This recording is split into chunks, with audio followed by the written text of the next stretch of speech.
Suatu hari, saat kota Madinah sedang dalam suasana aman dan tenang, terlihat dari tepat ketinggian di pinggir kota, debu tebal yang mengepul ke udara. Debu itu semakin meninggi, bergumpal-gumpal hingga hampir menutupi angkasa. Angin yang bertiup menyebabkan gumpalan debu dari butiran pasir Sahara yang lembut dan terbang menghampiri pintu-pintu rumah di Madinah dan berhembus dengan kuatnya di jalan-jalan. Orang-orang menyangka ada badai yang menyapu dan menerbangkan pasir, tetapi kemudian dari balik tirai debu itu mereka mendengar terbesit kabar tentang kedatangan kafilah besar yang panjang. Tak lama kemudian 700 kendaraan yang syarat dengan muatannya memenuhi jalan-jalan dan mengguncang Madinah. Orang-orang saling memanggil dan mengajak sesamanya untuk menyaksikan keramaian ini, serta turut bergembira atas kedatangan harta dan rezeki yang dibawa kafilah itu. Ummul Mukminin Aisyah ketika itu mendengar suara hiruk-pikuk kafilah yang bergerak maju, bertanya, apakah yang terjadi di kota Madinah? Ada yang menjawab, kafilah Abdurrahman bin Auf baru datang dari Syam membawa barang-barang dagangannya. Jadi kafilah itu yang telah menyebabkan semua guncangan ini? Tanya Ummul Mukminin. Benar, wahai Ummul Mukminin. Jumlahnya 700 kendaraan. Ummul Mukminin menggeleng-gelengkan kepala. Pandangannya menerawang jauh seolah-olah sedang mengingat-ingat peristiwa yang pernah dilihat atau ucapan yang pernah didengarnya. Kemudian ia berkata, aku pernah mendengar Rasulullah bersabda, aku melihat Abdurrahman bin Auf masuk surga dengan merangkak. Abdurrahman bin Auf masuk surga dengan merangkak? Mengapa ia tidak memasukinya dengan melompat atau lari-lari kecil bersama angkatan pertama para sahabat Rasulullah? Sebagian sahabat menyampaikan cerita Aisyah kepadanya, maka ia pun teringat telah mendengarkan hadis dari Nabi lebih dari satu kali dan dengan redaksi yang berbeda-beda. Sebelum tali-tali pengikat perniagaannya dilepas, Abdurrahman melangkahkan kakinya ke rumah Aisyah lalu berkata kepadanya, engkau telah mengingatkanku suatu hadis yang tidak pernah kulupakan, maka saksikanlah bahwa kafilah ini dengan semua muatannya beserta kendaraan dan perlengkapannya aku persembahkan di jalan Allah. Seluruh muatan 700 kendaraan itu dibagi-bagikan sebagai perbuatan baik yang agung. Peristiwa yang satu ini saja sudah cukup untuk mengukir sebuah gambaran yang sempurna tentang kehidupan sahabat Rasulullah Abdurrahman bin Auf. Dialah saudagar sukses yang lebih sukses daripada kesuksesan yang pernah ada. Dia merupakan orang kaya dengan kekayaan yang melimpah ruah.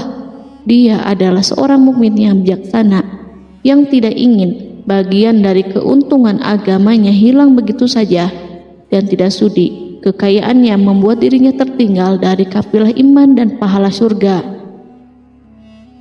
Untuk itu, ia mendermakan harta kekayaannya dengan kemurahan hati dan kesadaran nurani.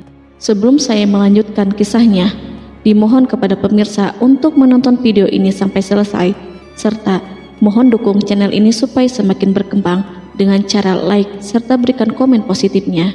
Semoga dukungan pemirsa menjadi pahala dan dimudahkan segala urusan pemirsa di dunia dan akhirat. Bismillahirrohmanirrohim. Abdurrahman bin Auf adalah seorang dari 8 orang yang lebih awal masuk Islam. Abu Bakar datang kepadanya menyampaikan Islam, termasuk kepada Utsman bin Affan. Abdurrahman bin Auf telah memasuki Islam pada permulaan dakwah, yakni sebelum Rasulullah memasuki Darul Arqam dan menjadikannya sebagai tempat pertemuan dengan para sahabatnya yang beriman. Tidak ada persoalan yang tertutup bagi mereka dan tiada keraguan yang menjadi penghalang. Bahkan mereka segera bersama Abu Bakar As-Siddiq menemui Rasulullah untuk menyatakan baiat dan memikul bendera Islam. Sejak menganut Islam sampai berpulang ke rahmatullah dalam usia 75 tahun, ia selalu menjadi teladan yang cemerlang sebagai seorang mukmin yang besar. Hal ini menyebabkan Nabi memasukkannya dalam 10 orang yang telah diberi kabar gembira sebagai ahli surga. Umar mengangkatnya sebagai anggota majelis syuro yang terdiri dari 6 orang yang merupakan calon khalifah yang akan dipilihnya sebagai penggantinya. Cepatnya Abdurrahman masuk Islam telah menyebabkan dirinya harus mengalami penganiayaan dan penindasan dari Quraisy. Ketika Nabi memerintahkan para sahabatnya hijrah ke Habasyah, Abdurrahman bin Auf pun ikut berhijrah. Kemudian ia kembali lagi ke Mekah, lalu hijrah untuk kali keduanya ke Habasyah, dan selanjutnya hijrah ke Madinah. Keuntungannya dalam perniagaan sangatlah besar, hingga mencapai batas yang membuat dirinya merasa takjub dan heran, sehingga ia berkata, "Sungguh aku melihat diriku ini, seandainya mengangkat batu, niscaya aku temukan emas dan perak di bawahnya." Perniagaan bagi Abdurrahman bin Auf bukanlah jenis perdagangan yang tercela maupun monopoli. Bahkan ia sendiri bukanlah orang yang berlomba-lomba untuk mengumpulkan harta atas dorongan agar menjadi orang kaya. Sekali-kali bukan itu, melainkan suatu amal dan kewajiban yang keberhasilannya akan menambah kedekatan jiwa kepada Allah dan berkorban di jalannya. Abdurrahman bin Auf adalah seorang yang kuat emosi jiwanya, di mana ia menemukan kepuasan emosinya itu dalam amal yang mulia.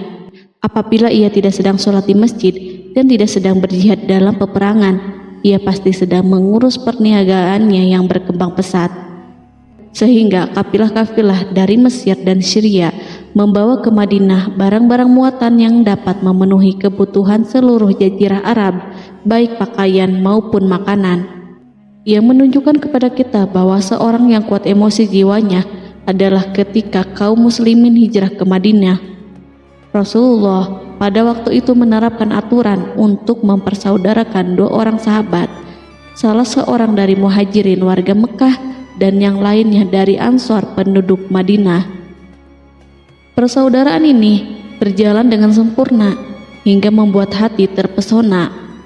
Orang-orang Ansor yang merupakan penduduk asli Madinah membagi seluruh kekayaan miliknya menjadi 2 dengan saudaranya dari kalangan muhajirin. Bahkan istri pun direlakannya. Ketika itu Rasulullah mempersaudarakan antara Abdurrahman bin Auf dengan Sa'ad bin Rabi. Sa'ad bin Rabi berkata kepada Abdurrahman, "Saudaraku, aku adalah penduduk Madinah yang paling banyak harta. Silahkan pilih separuh hartaku dan ambillah. Aku juga mempunyai 2 istri.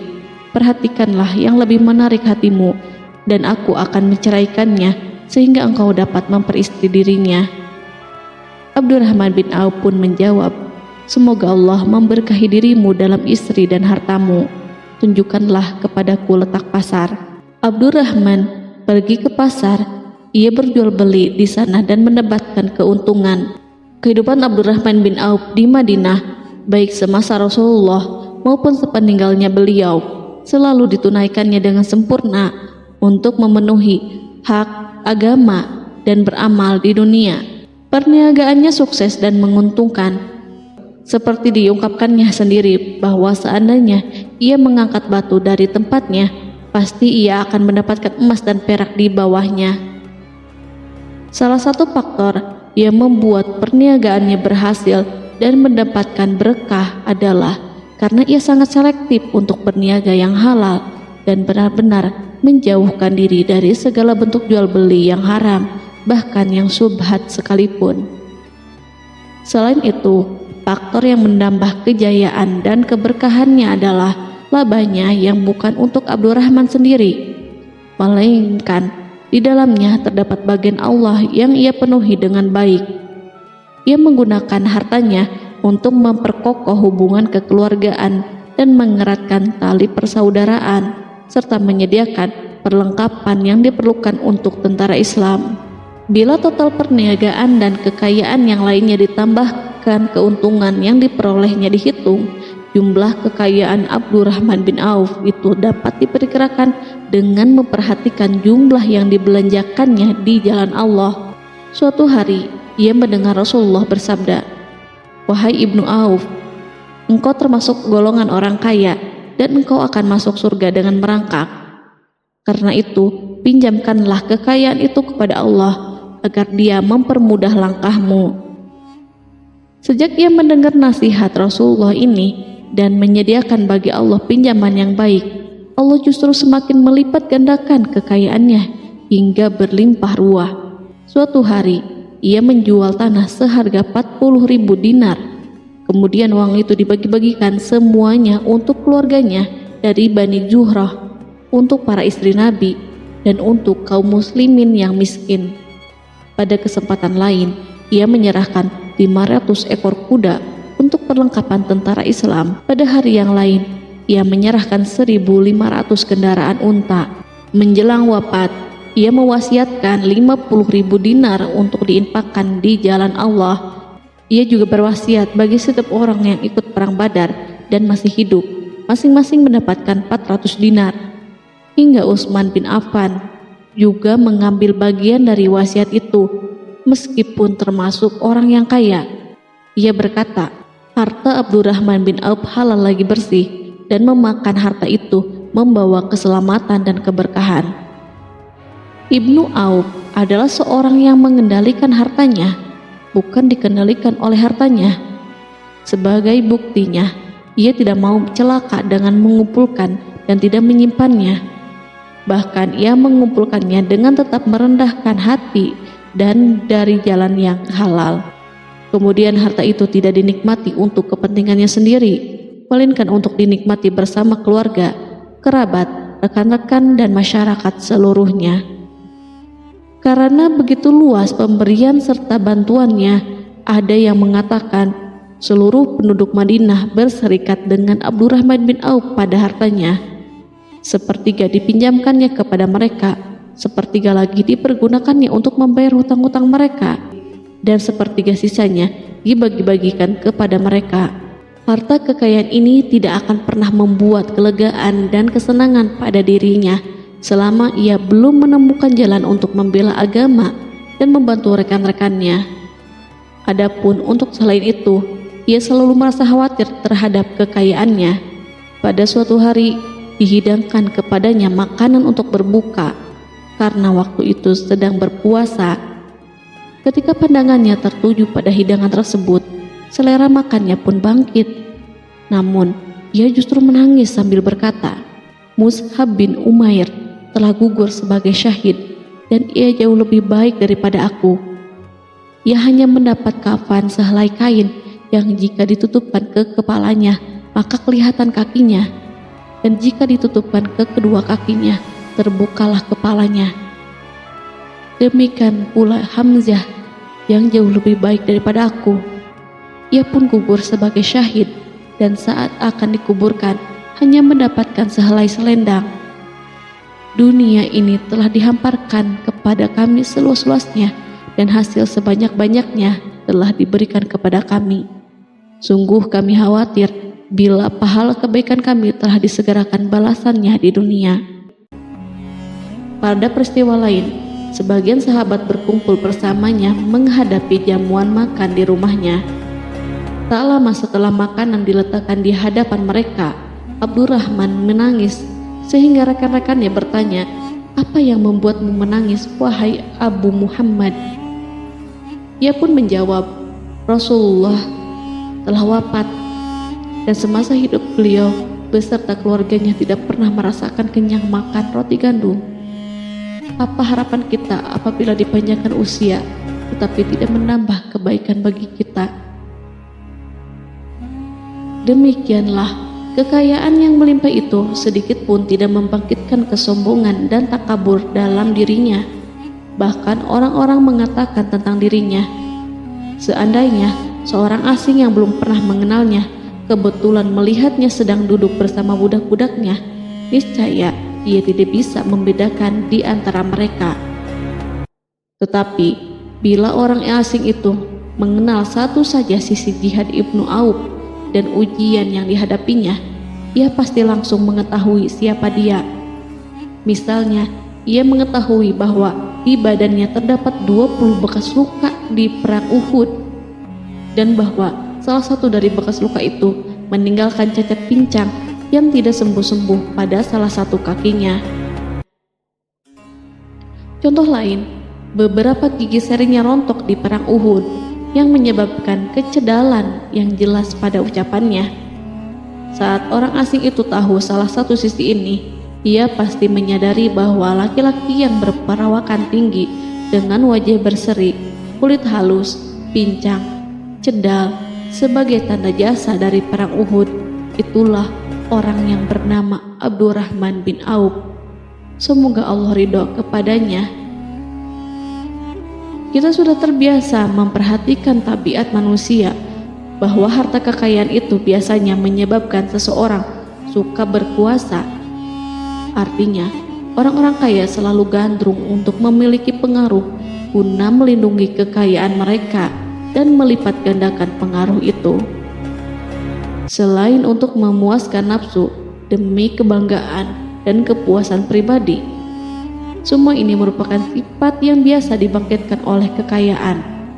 Tetapi bila kita melihat Abdurrahman bin Auf dengan segala kekayaannya yang melimpah, menemukan manusia ajaib yang sanggup menguasai watak dasar manusia dalam bidang ini dan melangkahinya ke puncak ketinggian yang istimewa. Peristiwa itu terjadi ketika Umar bin Khattab hendak berpisah dengan rohnya yang suci dan memilih 6 orang di antara mereka, para sahabat Rasulullah, agar memilih salah seorang di antara mereka untuk menjadi khalifah yang baru. Pada waktu itu, semua jari menunjuk kepada Ibnu Auf. Bahkan sebagian sahabat telah menegaskan bahwa dialah yang berhak menjadi khalifah di antara 6 orang itu. Namun, ia menjawab, "Demi Allah, seandainya diambilkan pisau lalu ditaruh ke atas leherku, kemudian kalian menusukkannya sampai tembus, itu lebih baik aku sukai daripada menerima jabatan tersebut." Demikian, saat awal 6 orang terpilih itu mengadakan pertemuan untuk memilih salah seorang di antara mereka untuk menjadi khalifah yang akan menggantikan Al-Faruq, Umar bin Khattab, Abdurrahman telah menyatakan kepada mereka bahwa ia telah melepaskan haknya yang dilimpahkan Umar kepadanya sebagai salah seorang dari 6 calon yang akan dipilih menjadi khalifah. Dengan demikian, kewajiban mereka untuk melakukan pemilihan itu terbatas di antara mereka yang berlima saja. Sikat juhudnya terhadap jabatan dan pangkat ini dengan cepat telah menempatkan dirinya sebagai hakim di antara 5 orang tokoh terkemuka itu. Mereka menerima dengan senang hati agar Abdurrahman bin Auf menetapkan pilihan kepada khalifah itu terhadap salah seorang di antara mereka berlima. Ali mengatakan, "Aku pernah mendengar Rasulullah menyifatimu bahwa engkau adalah orang yang dipercaya oleh penduduk langit dan dipercaya pula oleh penduduk bumi." Ibnu Auf akhirnya memilih Utsman bin Affan untuk jabatan khalifah dan lainnya pun menyetujui pilihannya. Itulah hakikat seorang laki-laki yang kaya raya dalam Islam. Apakah Anda telah memperhatikan bagaimana Islam telah mengangkat dirinya jauh di atas kekayaan dengan segala godaan dan penyesatannya itu, dan bagaimana ia menempa kepribadiannya dengan sebaik-baiknya? Pada tahun 32 Hijriah, tubuhnya berpisah dengan roh. Ummul Mukminin Aisyah memberinya kemuliaan khusus yang tidak diberikan kepada orang lain dengan memberikan usulan kepadanya ketika ia masih terbaring di ranjang menuju kematian agar bersedia dikuburkan di pekarangan rumahnya berdekatan dengan Rasulullah, Abu Bakar, dan Umar. Namun ia memang seorang muslim yang telah dididik Islam dengan sebaik-baiknya, sehingga merasa malu bila dirinya diangkat dan disandingkan dalam kedudukan tersebut. Selain itu, ia telah membuat janji dan ikrar yang kuat dengan Utsman bin Maz'un, yakni jika salah seorang di antara mereka meninggal sesudah yang lain, hendaklah ia dikuburkan di dekat sahabatnya itu. Saat rohnya bersiap-siap memulai perjalanan yang baru, air matanya meleleh, sedangkan lidahnya bergerak-gerak mengucapkan kata-kata, "Aku khawatir dipisahkan dari sahabat-sahabatku karena kekayaanku yang melimpah ruah." Namun, ketenangan dari Allah segera menyelimutinya. Lalu senyuman tipis menghiasi wajahnya disebabkan sukacita yang memberi cahaya dan kebahagiaan yang menenteramkan jiwa. Ia memasang telinganya untuk menangkap sesuatu, seolah-olah ada suara yang lembut merdu yang datang mendekat. Ia sedang mengenang kebenaran sabda Rasulullah yang pernah beliau ucapkan, Abdurrahman bin Auf di dalam surga. Ia barangkali juga sedang mendengarkan janji Allah dalam kitabnya. Orang yang menginfakkan hartanya di jalan Allah, kemudian tidak mengiringi apa yang diinfakkan itu dengan menyebut-nyebut dan menyakiti perasaan penerima, maka memperoleh pahala di sisi Rabb mereka. Tidak ada rasa takut pada mereka dan mereka tidak bersedih hati. Quran Surat Al-Baqarah ayat 262.